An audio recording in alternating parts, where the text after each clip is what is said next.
ಕೋಲಾರ ಜಿಲ್ಲೆಯ KGF. ಅದು 100% ತಮಿಳು ಅವತ್ತಿನ ಕಾಲಕ್ಕೆ KGF ಒಳಗಡೆ ಕನ್ನಡ ಚಳುವಳಿಗಾರರು ಕನ್ನಡ ಅಂತ ಹೇಳ್ಕೊಂಡು ಹೋಗೋಕ್ಕಾಗ್ತಿರ್ಲಿಲ್ಲ. KGFಯಿಂದ 3 ಕಿಲೋಮೀಟ್ರಲ್ಲಿ ಒಂದು ಪ್ರವಾಸಿ ಮಂದಿರ ಇತ್ತು. ಅಲ್ಲೇ ಒಂದು ಪ್ರೆಸ್ ಮೀಟ್ ಮಾಡಿ ವಾಪಸ್ ಬಂದುಬಿಡೋರು. KGF ಒಳಗಡೆ ಹೋಗ್ತಿರ್ಲಿಲ್ಲ. ಮೊದಲನೇ KGF ಒಳಗಡೆ ಹೋದವನು ನಾನು.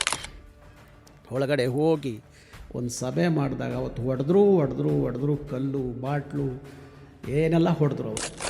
KGF ಕರ್ನಾಟಕದ ಕೋಲಾರ ಜಿಲ್ಲೆಯ ಚಿನ್ನದ ನಾಡು ಅಂತ ಕರೆಸ್ಕೊಳ್ಳುವಂಥ KGFನ ಪರಿಸ್ಥಿತಿ ಹಿಂಗಾದರೆ ಹೇಗೆ ಅಂತ ಹೇಳಿ ನಾವು ಆ ಸಂದರ್ಭಕ್ಕೆ ಅವತ್ತು ಅವನೇನು MLA ಆ ಮಾತು ಹೇಳ್ದ ಅದು ನನ್ನ ತಲೆ ಒಳಗಡೆ ಯಾವಾಗಲೂ ಕೊರಿಯೋದು. KGF ಹಿಂಗೆ ಆಗ್ಬಿಟ್ರೆ ಏನು ಅಂತ ನಾನು ಆ ಶಾಸಕನಿಗೆ ಹೇಳಿದ್ದೆ, ನೀನು ಇವತ್ತು ಹೇಳಿದೆಯಲ್ಲ ತಮಿಳು ಕಲ್ತ್ಕೊಂಡು ಇನ್ನೊಂದ್ಸಲ KGF ಬಾ, ಅಲ್ದಾರ ಬರಬೇಡ, ಬಂದರೆ ವಾಪಸ್ ಹೋಗಲ್ಲ ಅಂತ ಹೇಳ್ತಿದ್ದೆಲ್ಲ ಮಗನೇ, ನೀನು ಯಾಕೆ ಬೆಂಗಳೂರು ಬರ್ತೀಯ ಬಾ ನೋಡ್ತೀನಿ. ಒಂದು ದಿವಸ ಒಂದು ವಾರದ ನಂತರ ಅವ್ನು ಬೆಂಗಳೂರು ಬರ್ತಾನೆ.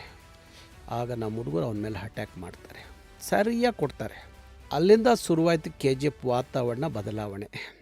ಫುಲ್ ವಿಡಿಯೋನ ನೋಡಿ ಆನ್ ರ್ಯಾಪಿಡ್ ರಾಶ್ಮೀಸ್ ಯೂಟ್ಯೂಬ್ ಚಾನಲ್.